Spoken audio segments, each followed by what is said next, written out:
nessa época do ano, o verão, sofremos não só com o calor, é verdade, mas nós sofremos também com essas tempestades.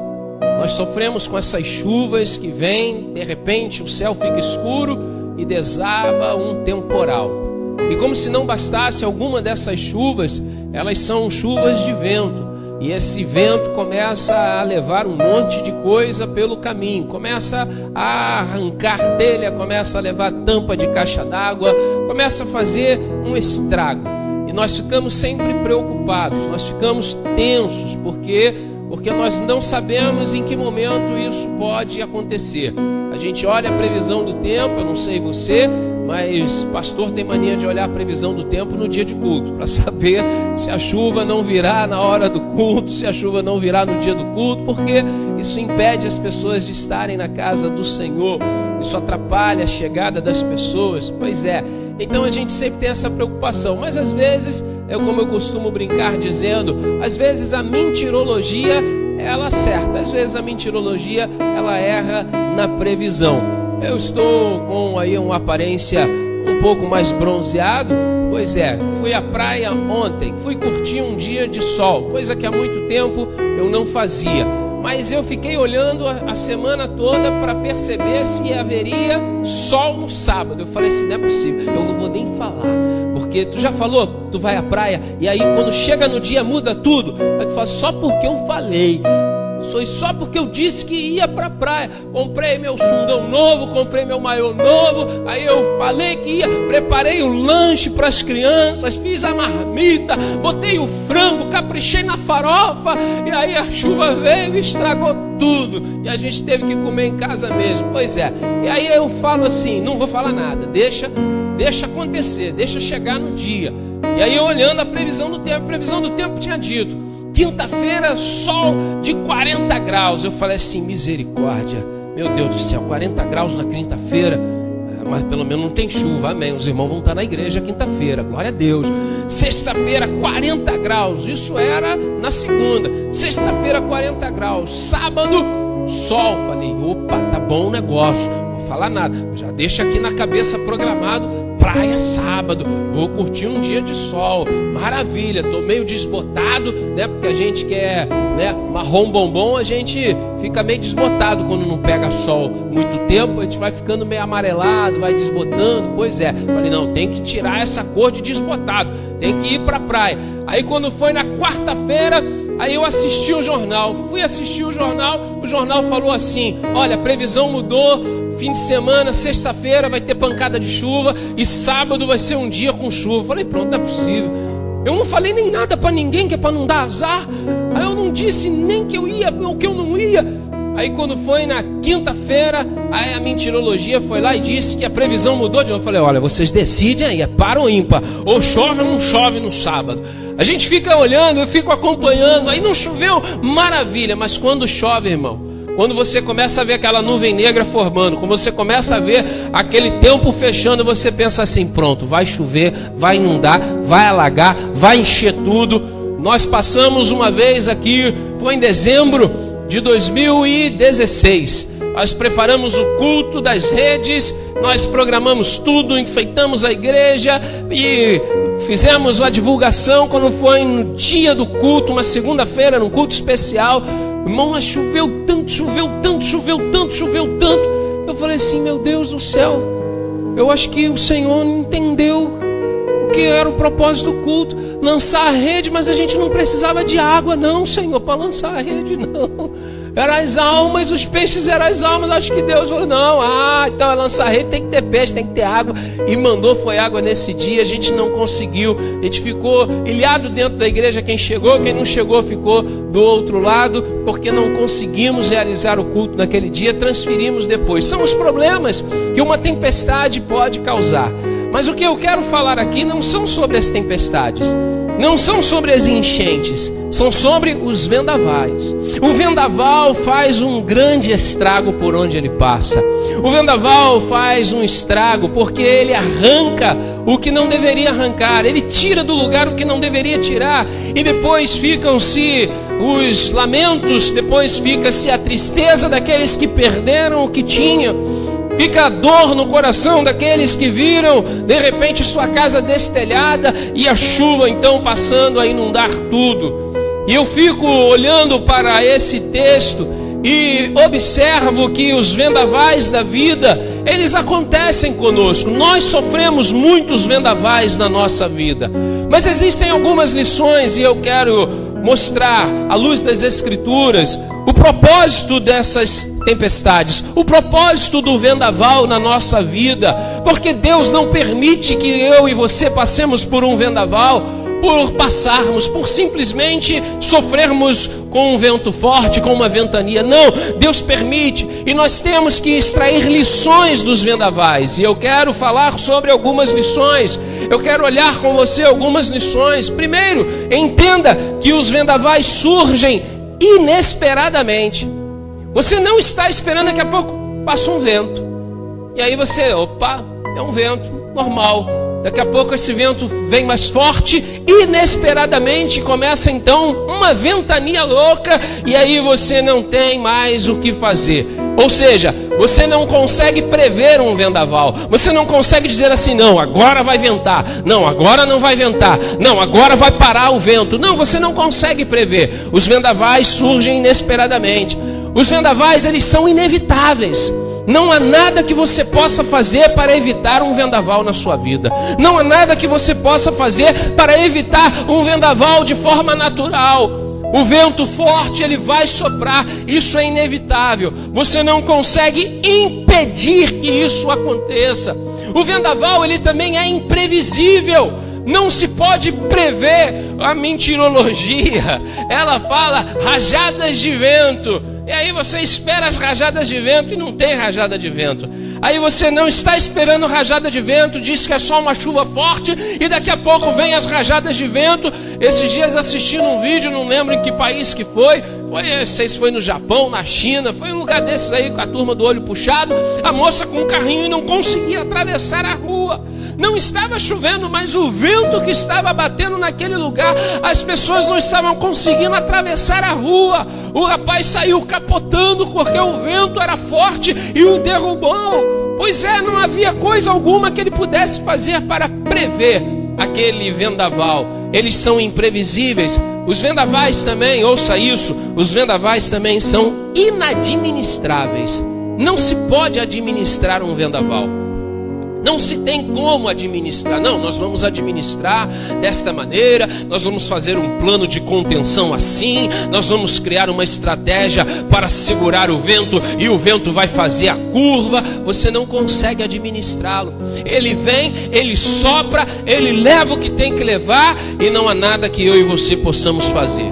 Mas também existe algo interessante nos vendavais, porque os vendavais, eles também são pedagógicos e instrutivos.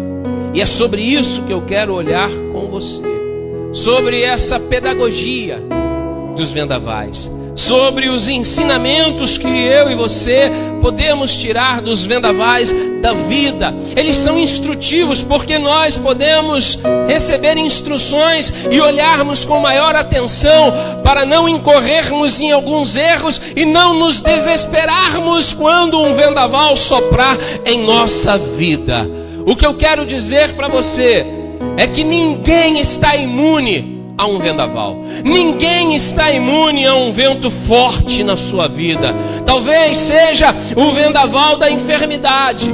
Alguém esteja com uma enfermidade que não tinha como cuidar, não tinha como esperar. Ela surgiu repentinamente, ela veio, ela brotou, ela parece que do nada ela chegou. Você não teve como evitá-la. Essa é uma das ocasiões que mais o nosso coração sofre, porque quando nós começamos a perder a saúde, quando nós começamos a enfrentar as enfermidades, quando nós não temos mais saúde, descobrimos que não temos mais saúde para certas coisas, e o tempo pode ser um grande vilão, mas a enfermidade ela não escolhe idade. Conversando com uma pessoa que me dizia que seu cônjuge sofria de uma doença muito triste, uma doença que vai degenerando as partes do cérebro, E a pessoa então começa a sofrer ataques, a pessoa começa a ter uma paralisia, a pessoa começa a perder a visão. E quando eu perguntei qual era a idade do cônjuge, então eu fiquei mais surpreso ainda. Uma pessoa jovem, uma pessoa nova.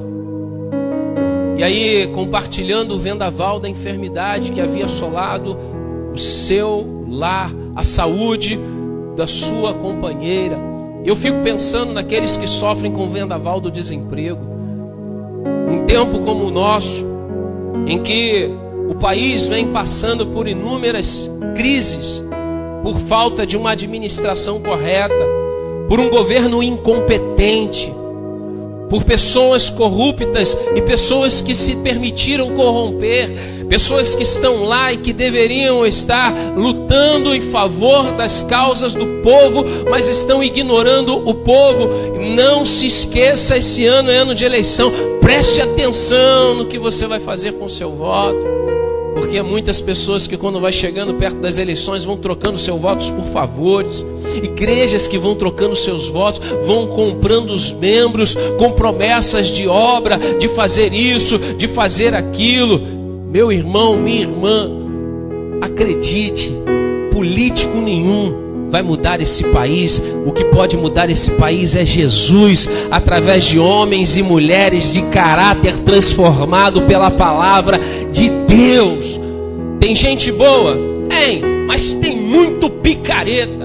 Tem muita gente pilantra por aí, e tem muita gente crente macumunada, muita gente que se diz evangélico, pertencendo a esse conluio, a essa sujeira. E aí o que nós vemos? O desemprego. Aí um chefe de família, aí é crente, está na igreja, está orando, está buscando, e de repente sofre com o desemprego. Passa 1 mês, 2 meses, 3 meses, 6 meses, 1 ano, e levanta todo dia, sai, distribui currículo, liga, pede ajuda, e não há uma porta que se abra, e a escassez começa a bater dentro de casa, a privação começa a bater dentro de casa, a esposa começa a cobrar. Como é que é? Está faltando leite das crianças. Como é que é? Está faltando a comida. E o homem vai se sentindo cada vez mais para baixo, o homem vai se sentindo cada vez mais arruinado, porque ele não consegue uma porta de emprego, e o vendaval sopra com força,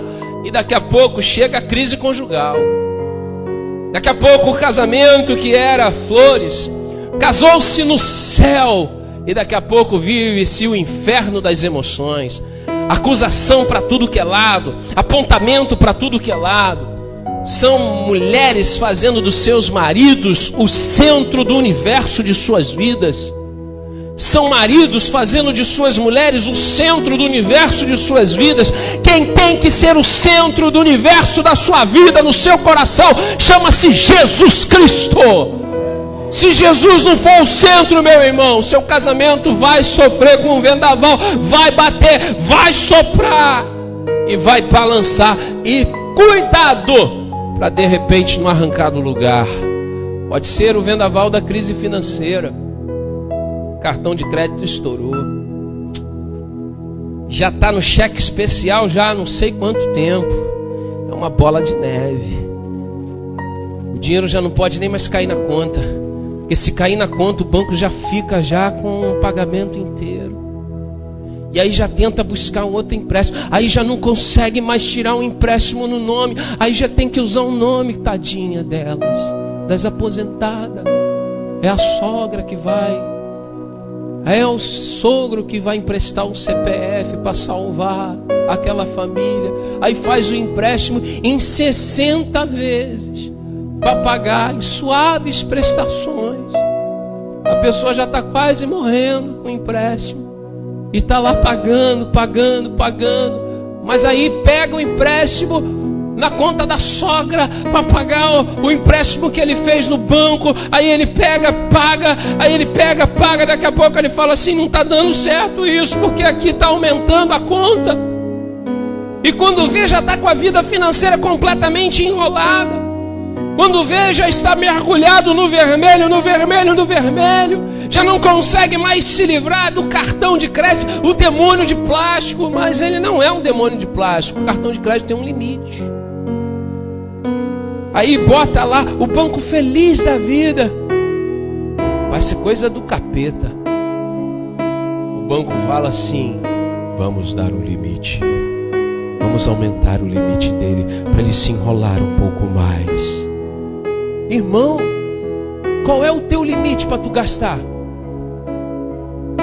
Se tu ganha 100, teu limite é 100. Porque tu quer um limite de 500 se tu só ganha 100? Porque você quer um limite maior do que o que você tem para gastar. Aí tu se enrola. Aí daqui a pouco fala: pois é, pastor, é o inimigo é inimigo. Não, irmão, você não vigia. Aí esse vendaval agora está soprando na sua vida. Aí agora sabe o que acontece? Você não consegue pagar suas contas. Aí agora você sofre no seu casamento. Agora os seus filhos sofrem por causa disso. A família toda começa a padecer, porque se instaurou um vendaval da crise financeira. E quando não chega então um vendaval da crise espiritual, que a pessoa começa a desanimar de ir para a casa do Senhor, a pessoa começa a desanimar de orar, a pessoa começa a desanimar de ler a Bíblia, e aí vai mergulhando nesse desânimo, e o vento vai soprando, e quando a pessoa vê, ela já foi arrancada pelo vendaval da vida, pela crise espiritual. Mas acredite, Deus, Ele não permite esses vendavais para lhe destruir. Deus não permite esse vento forte soprar na sua vida para que você seja destruído. Ele permite esse vento forte soprar na sua vida para fortalecer a sua fé na presença dEle, para que você seja capaz de enfrentar cada vez mais os vendavais que surgirem, porque quanto maior a sua fé, quanto mais fortalecida for a sua fé, pode soprar o vento que for e você permanecerá de pé, porque Deus está contigo. Mas o que isso tem a ver com o texto, pregador? Tem tudo a ver. Tem tudo a ver com o texto, você acabou de ler comigo. Jesus convida os seus discípulos para quê? Para atravessarem para o outro lado do lago. Haviam outros barcos ali, e esses outros barcos, algumas pessoas também entraram nele e foram acompanhando na travessia. Aí foi nesse momento que as coisas começaram a ficar estranhas. Eles são surpreendidos por um forte vendaval. Eles foram surpreendidos por um vento muito forte. As águas começaram a bater no barco. E elas não só batiam no barco, como elas começaram a entrar no barco. Aí foi que a coisa ficou feia. Porque até o momento que o vento está soprando, aquela turma estava ali se segurando. Eles estavam preocupados, eles estavam atentos, mas de repente já não era só o vento, era a água que entrava no barco, porque a água entrando no barco, meu irmão, aí o naufrágio está para acontecer. Eu abro um parênteses para fazer uma chamada de atenção a todos nós. Você tem permitido com que a água entre no seu coração? Porque o barco só pode afundar se a água entrar nele ou se houver um furo no seu casco. Ou ela entra por cima ou ela vai entrar por baixo. Mas ele só afunda se a água entrar. E que águas são essas que estão entrando no seu coração?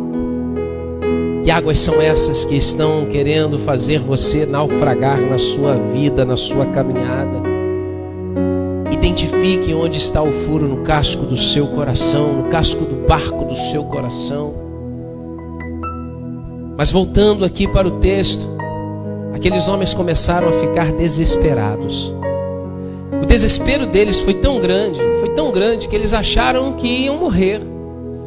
E quando eles se deram conta, eles procuraram Jesus. Jesus estava onde? Jesus estava na parte de trás do barco. Jesus estava na popa da embarcação. Diz o texto que Jesus estava deitado no travesseiro e estava dormindo.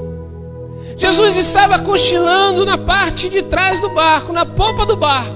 Aqueles homens chegam para acordar Jesus. Quando eles acordam Jesus, eles viram para Jesus e fazem então uma pergunta a Jesus. A pergunta que eles fazem começa aqui então, o entendimento dessas tempestades, desses vendavais na nossa vida. Porque essas perguntas que surgem a partir desse momento são perguntas que vão nos mostrar as lições importantes que eu e você precisamos aprender para enfrentarmos e vencermos os vendavais que soprarão em nossa vida. Diga amém por isso. A primeira pergunta que surge foi a seguinte: Mestre, não te importa que pereçamos? Vá comigo até o versículo 38, leia para mim, coloque aí para mim por gentileza. Jesus estava na popa dormindo com a cabeça sobre um travesseiro. Os discípulos o acordaram e clamaram: Mestre, não te importa que morramos? Não te importa que pereçamos? Queridos, preste atenção na pergunta feita pelos discípulos. O tom da pergunta. Porque a questão não é perguntar, é o tom como nós perguntamos. Quando a esposa vira para o marido e pergunta: está tudo bem com você? Aí se entende que há uma preocupação. Ela está preocupada, ela quer saber o que está acontecendo com o seu marido. Mas quando o tom é: está tudo bem com você? Aí o marido já entende o que? Essa mulher está desconfiando de mim. Essa mulher está achando que eu estou fazendo alguma coisa errada.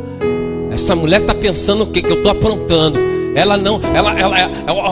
É por isso que eu brigo com ela, porque ela está sempre suspeitando de mim. Aí pronto, aí começa a discussão.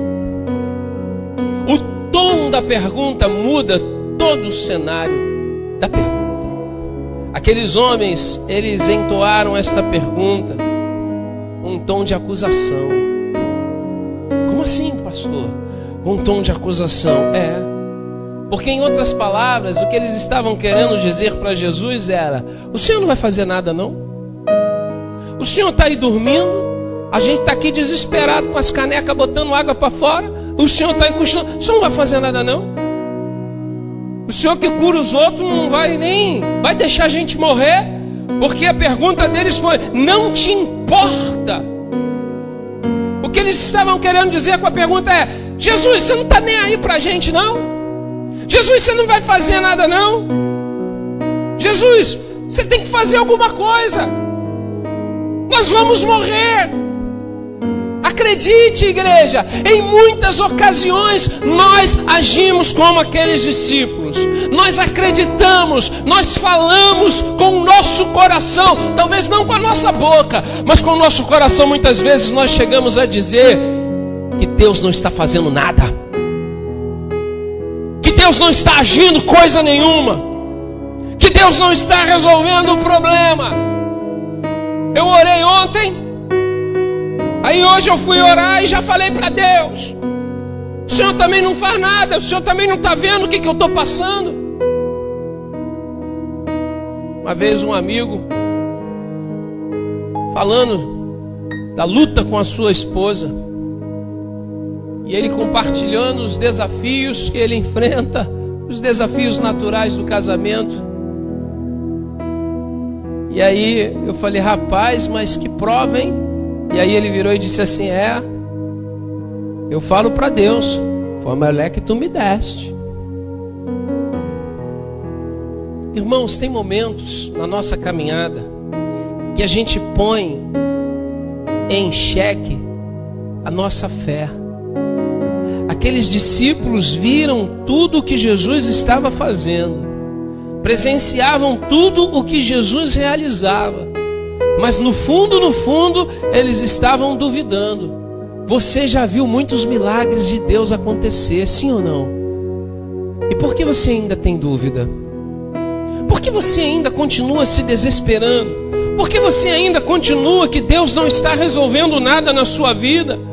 que Deus não está resolvendo o seu problema financeiro, que Deus tinha que abrir uma porta e até agora Ele não abriu, então eu não vou mais orar, porque eu estou com uma enfermidade e até agora Deus não me curou, eu não vou mais orar por cura, eu não vou nem mais buscar Deus, porque essa situação não muda, Deus não faz nada por mim. Ou seja, nós estamos querendo colocar Deus na parede, como se Deus tivesse a obrigação de fazer algo por mim. Deus não tem obrigação de fazer nada por você, Deus não tem obrigação de fazer nada por mim. A obrigação de Deus é com a sua palavra, mas o que Ele prometeu, Ele é fiel e Ele vai cumprir.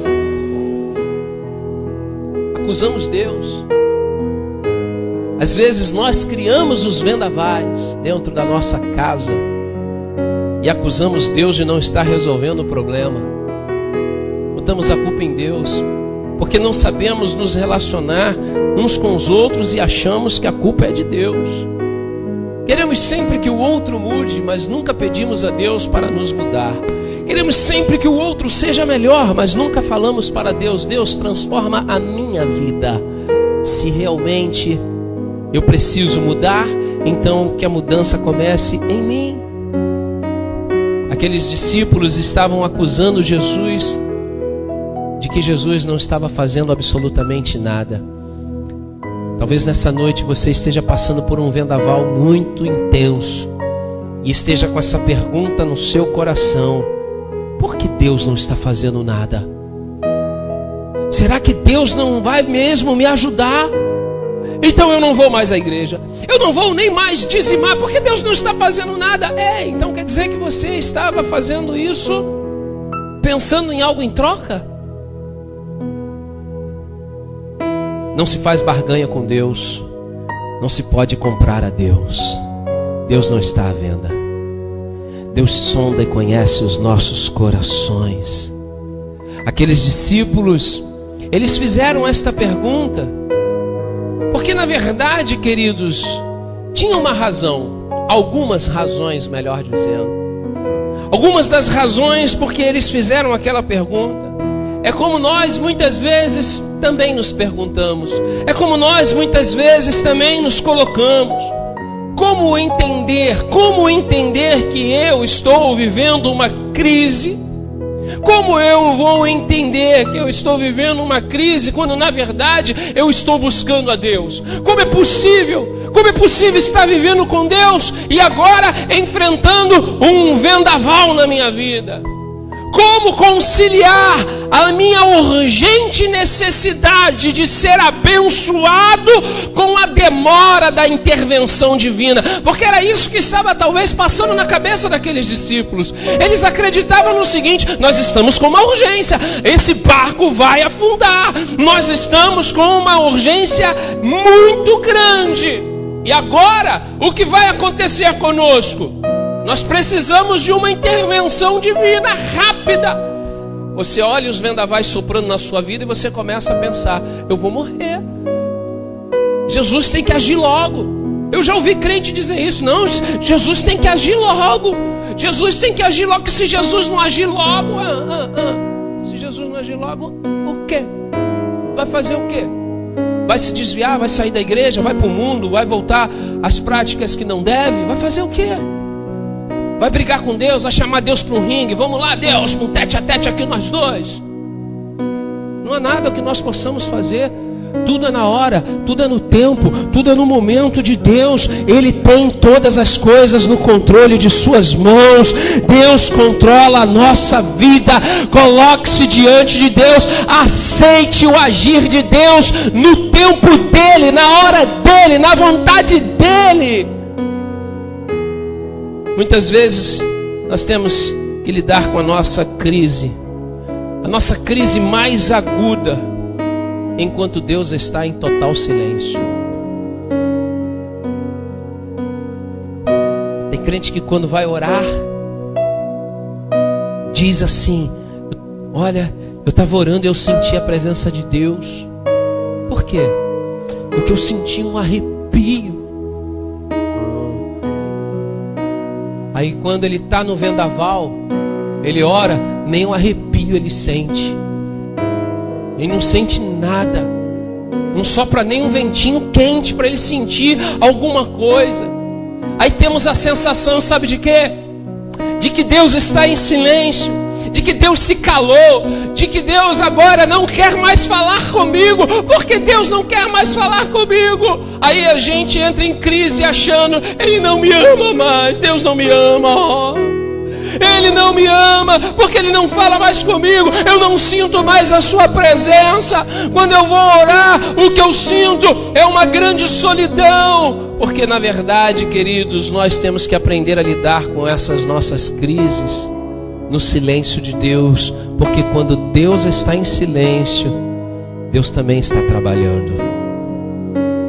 Deus não precisa fazer alarido.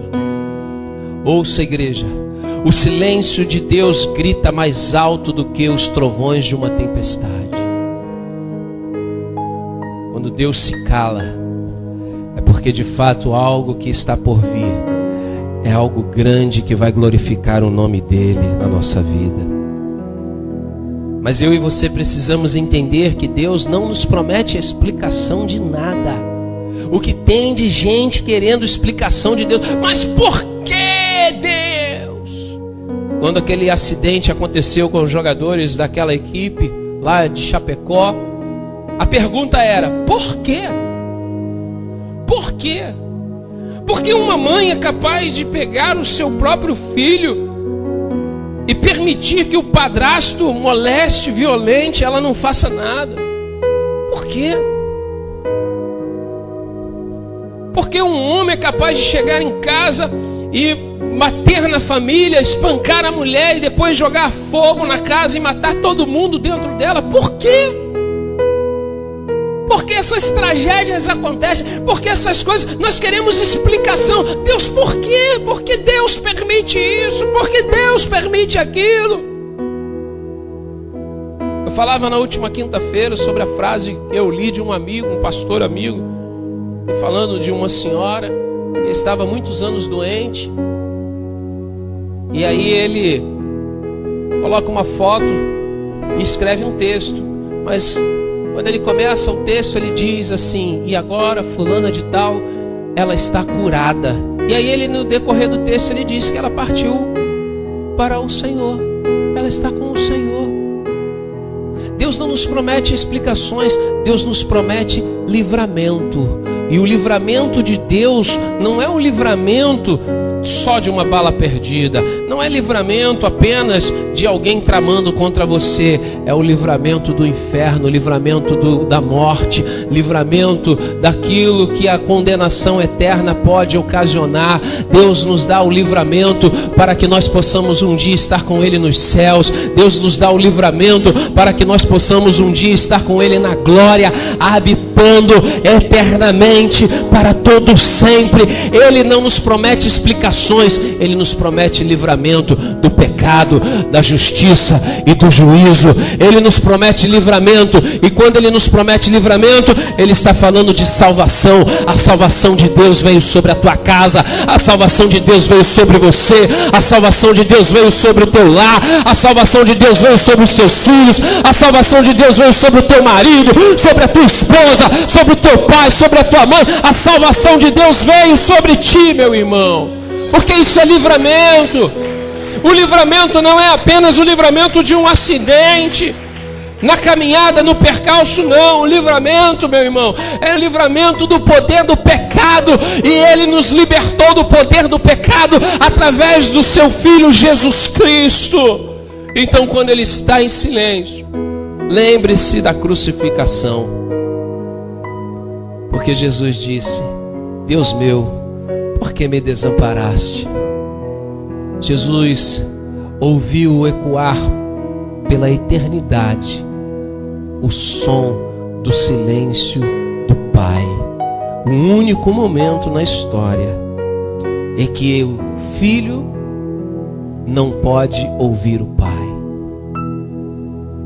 Mas naquele momento de silêncio, Deus o Pai estava livrando o seu Filho, porque no terceiro dia Ele ressuscitou, Ele venceu a morte.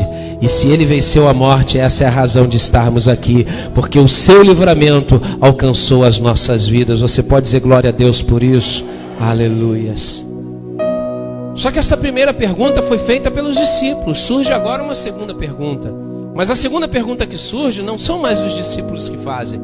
A segunda pergunta surge, na verdade, com duas perspectivas diferentes. A segunda pergunta surge através de Jesus.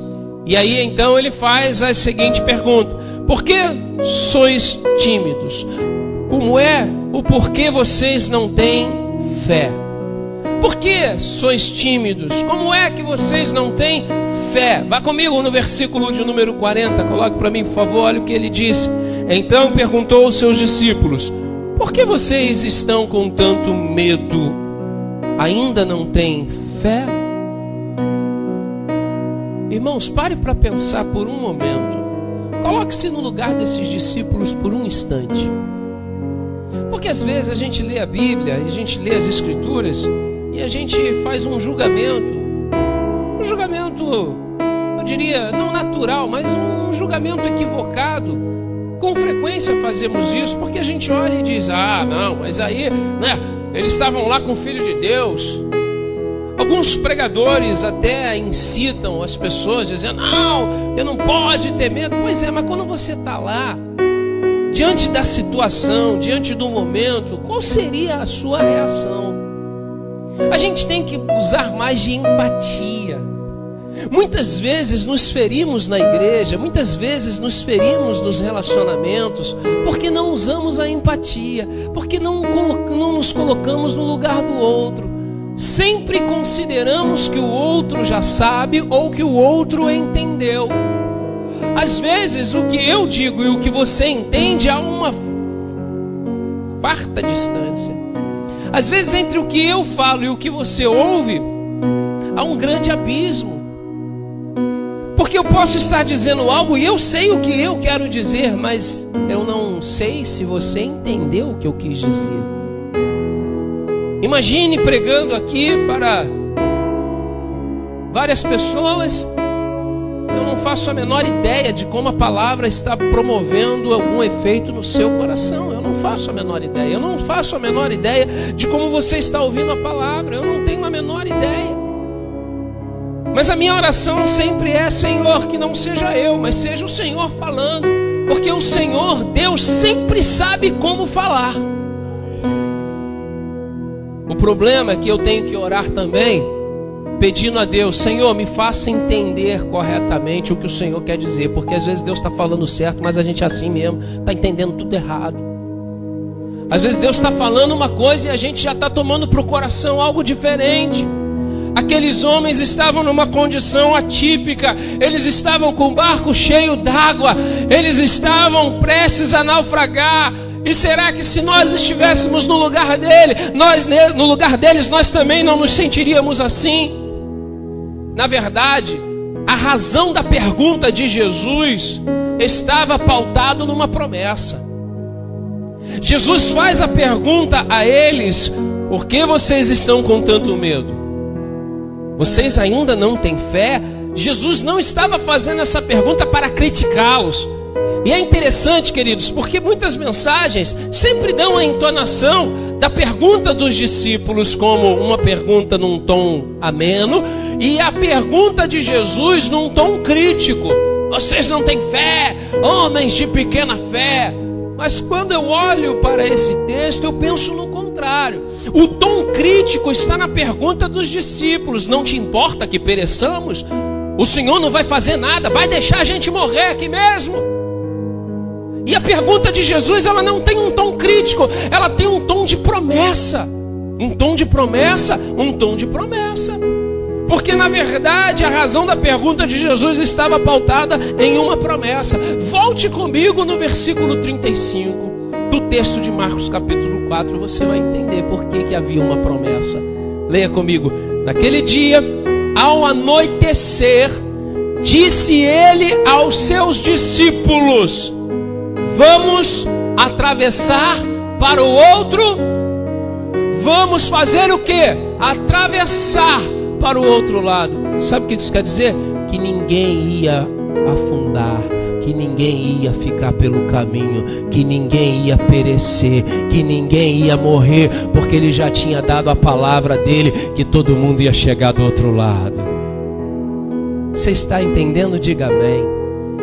Olha como é que as coisas parecem fazer um novo sentido para a gente, porque Jesus havia afirmado: vamos atravessar para o outro lado, com vento forte, com tempestade, com furacão, com tornado, com prova, com luta, com moenda, com funil, com o que for, nós vamos chegar do outro lado, mas nós vamos chegar do outro lado.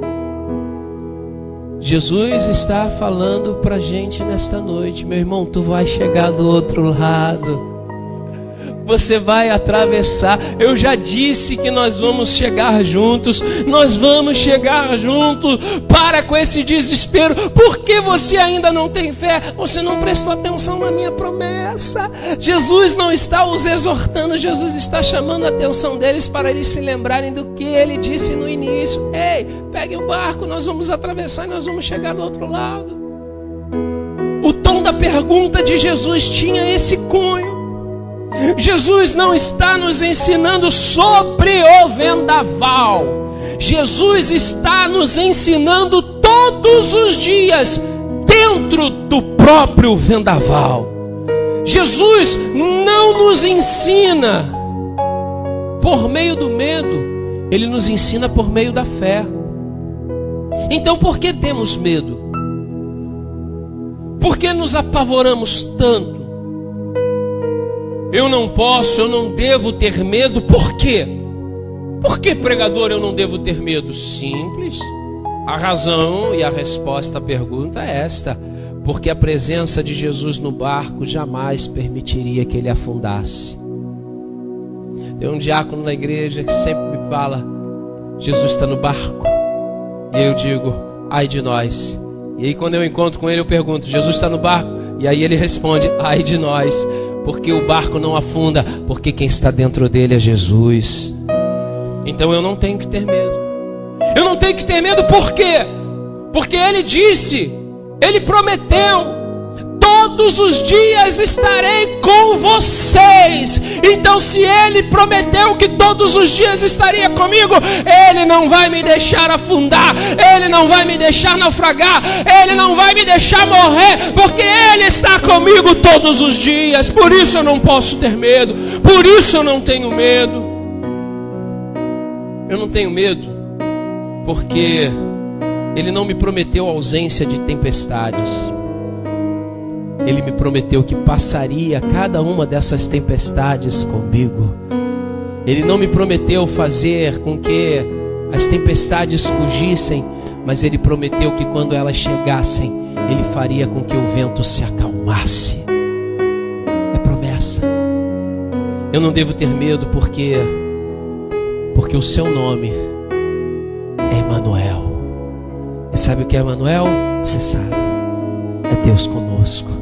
E se Deus está conosco, meu irmão, não serão os vendavais da vida que vão fazer você sucumbir, mas eles vão lhe aperfeiçoar na fé, eles vão lhe treinar, eles vão lhe capacitar para que a sua fé seja fortalecida e você enfrente os desafios cada vez maiores até o dia em que o Senhor nos tirar desta terra e nos levar para junto dele. Eu não devo ter medo, por quê? Porque Ele é o príncipe da paz. Preste atenção. Jesus, o príncipe da paz. Como eu posso ter certeza de que dentro desse episódio Jesus era o príncipe da paz? O que Jesus estava fazendo no meio da tempestade? Jesus estava gritando junto com todo mundo: vamos morrer, vamos morrer, vamos morrer, vamos morrer. Jesus estava fazendo o quê? Estava onde? Dormindo, tirando um cochilo. E detalhe, ele não estava tirando um cochilo num pedaço de pau, de madeira, não. Jesus estava deitado, era num travesseiro. Onde é que arrumaram um travesseiro? Eu não sei. Da onde saiu esse travesseiro? Eu também não sei. Mas eu sei que Jesus estava deitado com a cabeça num travesseiro. Ou seja, meu irmão, cabeça num travesseiro é um sono gostoso. É um sono bom. Já dormiu aquele soninho? Que você põe, pega aquele travesseiro, afofa ele assim, liga o ar, deixa lá e te reclamar, deixa a conta chegar, te paga essa conta aí, te deixa de comer, mas a gente dorme no ar, fofa travesseiro, macio, bota a cabeça, meu irmão, e ronca de chegar a babar, de sair, e aí a gente fica ali, de vez em quando a gente dá aquela acordada com o próprio ronco, porque a esposa já acostuma com o ronco, já sei. Meu irmão ronca tanto, para minha cunhada, o ronco do meu irmão já virou canção de ninar para ela, que ela já não dorme se ele não roncar. O dia que ele não ronca, ela acha estranho, tanto que ele ronca. E tá a cabeça no travesseiro, meu irmão, coisa boa. Tem gente que gosta tanto de travesseiro que dorme com dois. Encaixa um na perna e dorme de lado, fica ali, dorme. Uma maravilha, travesseiro, irmão. Travesseiro fala de um sono tranquilo. Da onde ele saiu? Eu não sei, mas alguém colocou esse travesseiro lá. E Jesus não perdeu a oportunidade. Jesus foi descansar. Por que Jesus consegue descansar no meio da tempestade? Porque Ele é o príncipe da paz. E se Ele é o príncipe da paz e está com você, então você não precisa se desesperar com os vendavais da vida. E para a gente encerrar, os discípulos agora fazem a última pergunta. Coloque para mim aqui a terceira e última pergunta. Olha a pergunta que eles fizeram: quem é este que até o vento e o mar lhe obedecem? Vá comigo no verso 41, olha o que diz o texto. Eles estavam apavorados e perguntavam uns aos outros: quem é este que até o vento e o mar lhe obedecem? Prestem atenção, prestem atenção. A pergunta dos discípulos aqui não era apenas uma pergunta de espanto, não era uma pergunta de grande surpresa e gratidão, porque Jesus havia acalmado aquela tempestade, acalmado aquele vendaval, aquele vento forte. Não. Na verdade, a pergunta dos discípulos mostrava a total incompreensão acerca de Jesus e do seu poder. Porque, volte comigo, deixa a pergunta aí. Quem é este que até o vento e o mar lhe obedecem? Esta pergunta demonstra a incompreensão do poder de Jesus sobre quem de fato é Jesus. Então isso me faz entender, irmãos, que nós temos que ter a clareza de quem é Jesus. Muitas pessoas continuam passando pelos vendavais da vida sem compreender quem é Jesus, sem compreender o poder de Jesus. Quem é este?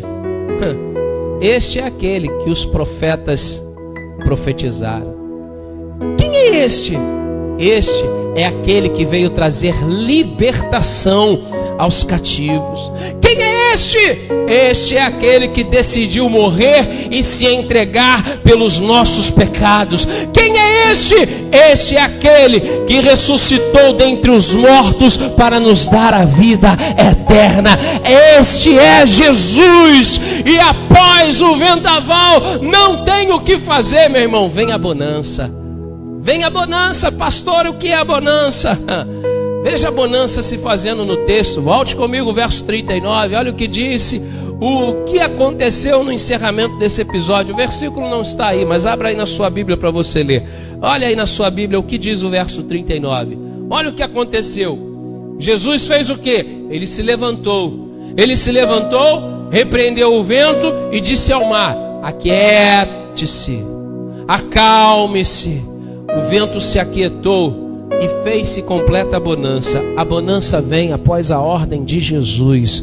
Quando Jesus dá ordem, a bonança chega. E a bonança é o total estado favorável à navegação. Sabia disso? Quem já foi marinheiro aí sabe disso. Quem já foi marujo sabe disso. Se pode traduzir bonança como calma, sossego, tranquilidade, felicidade. Depois do vento forte vem a calmaria. Depois do vento forte vem o sossego. Depois do vento forte vem a tranquilidade. Depois do vento forte vem a felicidade. Meu irmão, minha irmã, o que Deus está falando para você nessa noite é o seguinte: a bonança virá sobre a tua vida.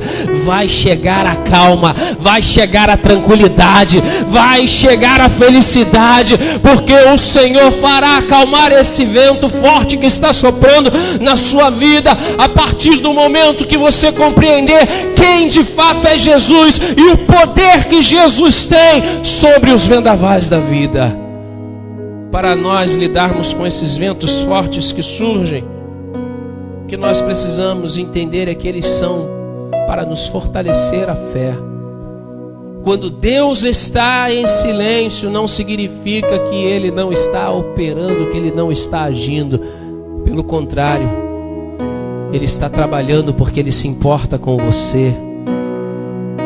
E as promessas dEle são seguras para a nossa vida. É por essa razão que eu lhe garanto que você vai chegar do outro lado em segurança. Porque Ele prometeu isso e Ele vai cumprir. O que nós devemos ter é fé e não medo.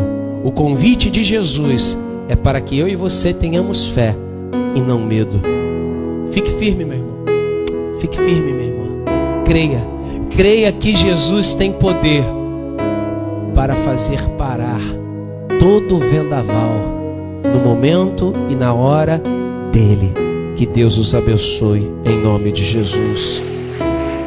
Aleluia. Louvado seja Deus. Coloque-se de pé no seu lugar, sem movimentos. Nem que você curvasse a sua cabeça nesse instante. Eu quero fazer uma oração por você.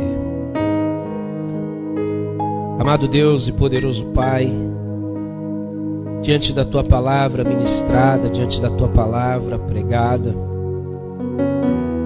nos encontramos reunidos aqui neste lugar, agradecidos ao Senhor, porque muitos são os vendavais que passamos, muitos ventos fortes já sopraram em nossas vidas em algum momento, Senhor. Mas talvez não tínhamos o entendimento e a compreensão destas verdades que a Tua palavra nos mostrou, Senhor. Portanto, ó Deus, confirme no coração do Teu povo a Tua vontade. Confirme no coração daquele que anda desanimado, daquele que anda entristecido, daquele que anda se sentindo fraco, sozinho, porque não ouve a Tua voz, porque não vê o Teu poder se manifestando sobre esta situação, e ela parece ser ainda pior, e ela parece estar cada vez mais difícil. O vento parece estar soprando cada vez mais forte sobre a vida desta pessoa, e o sentimento que ela tem é de que o Senhor não está se importando, de que o Senhor não está fazendo absolutamente nada, e que a qualquer momento ela vai sucumbir. O pavor tomou conta do seu coração, o medo, o desânimo, a fraqueza o fizeram entrar em uma profunda crise. Neste momento, ó Deus, eu quero entregar a vida dessa pessoa em Tuas mãos e pedir ao Senhor que fortaleça essa fé no coração, fortaleça, ó Deus, dê forças, renove, meu Pai, o ânimo desta pessoa, Senhor, para que ela possa erguer a sua cabeça e olhar para o alto e ver os céus se abrindo e o sol voltando a brilhar, porque a bonança do Senhor chegou em sua vida. Que esta palavra produza ânimo no coração desta pessoa, que esta palavra produza fé no coração desta pessoa, e que ela possa, ó Deus, saber que não está imune aos vendavais, mas que Tu, ó Deus, a fará chegar do outro lado em completa e total segurança, porque assim o Senhor prometeu. Eu oro, crendo, oro, confiando, e Te agradeço em nome do Senhor Jesus. Dê um aplauso ao Senhor. Aleluias. Vamos louvar ao Senhor.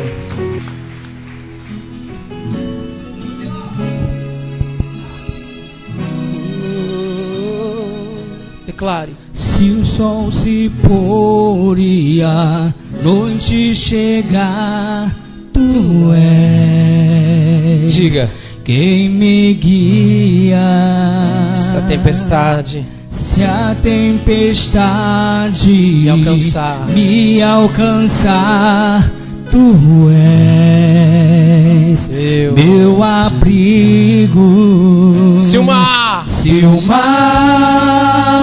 me submergir, a tua mão, o que ela faz? Me traz à tona pra respirar e me faz andar. Onde? Sobre as águas. Declare então, tu és. Tu és o quê? O Deus da minha salvação. És o meu dono, minha paixão, minha canção e o meu louvor.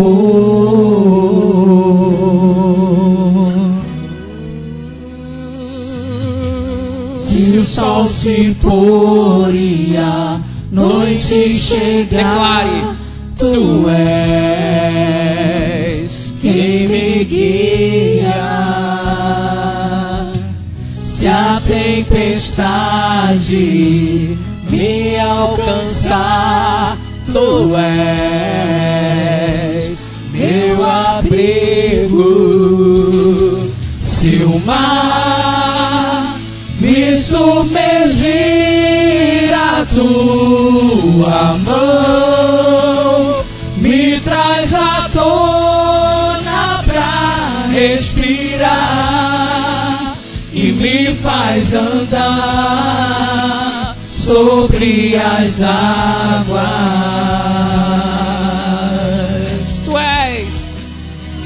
Tu és o Deus da minha salvação. És o meu dono, minha paixão, minha canção e o meu louvor.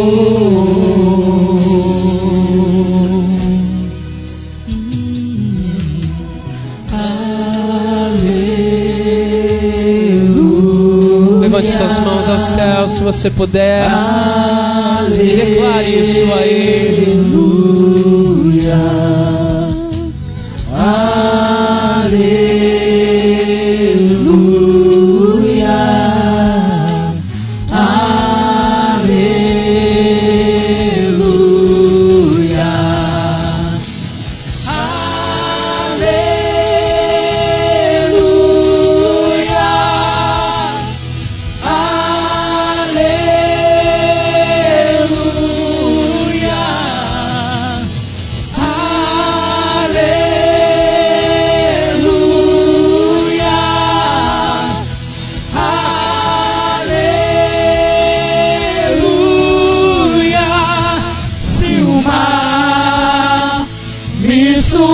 Submergir, a tua mão, declare a Ele, me traz à tona pra respirar e me faz andar sobre as águas.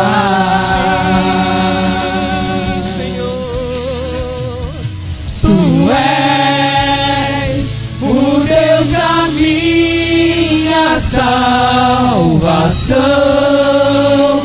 és o meu dono, minha paixão, minha canção e o meu louvor.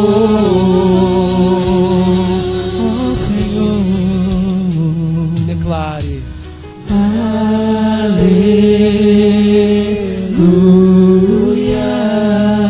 Aleluia significa louvado seja Deus. Então declare: louvado seja Deus. Aleluia,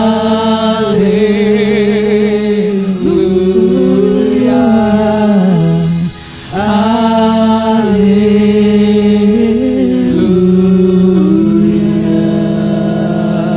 Aplauda ao Senhor. Só Ele é digno de toda honra.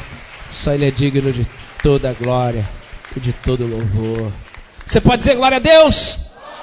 O Senhor é bom e a sua misericórdia dura para sempre. Queridos, eu quero orar, eu quero abençoar a sua vida.